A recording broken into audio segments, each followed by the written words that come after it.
A million things have happened to you today. You make small talk while waiting in line.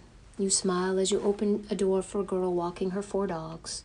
Or you sit quietly at the cafe as you people watch. Come tomorrow, you'll remember almost none of these until you realize their value. Many years ago, I took an elderly gentleman home to be with his family as he was preparing to say goodbye to this life. It was a long drive, and I had assumed, at the age of 99, my patient would have slept for the 14-plus-hour drive.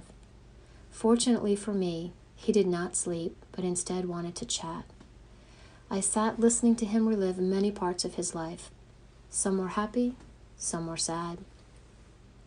At times we laughed, and his eyes were bright, and his voice was strong. We discovered we both loved animals, kids, and Dr. Seuss. At times we cried, and his eyes became sad, and his voice would quiver. We both shared the pain of losing someone we loved, and regretted our spoken words that we could never take back. Occasionally, he would become quiet.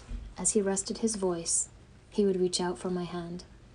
He never let go and held my hand as if it was his lifeline, and I suppose in some small way it was.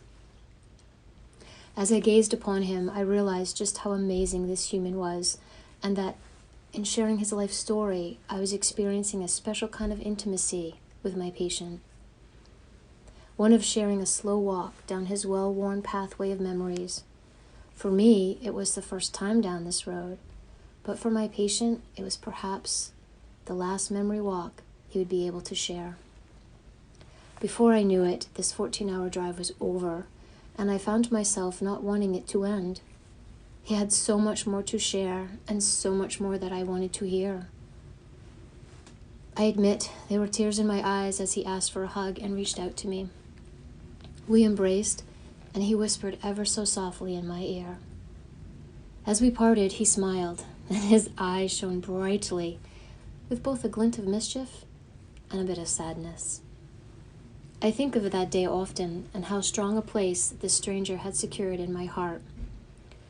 So each time I wave at my son as he drives away, or read his random silly text messages, I remember those softly spoken words from a man I knew for just 14 hours. Those words were a quote from our shared loss, love of kids, and Dr. Seuss. Sometimes you will never know the value of a moment until it becomes a memory.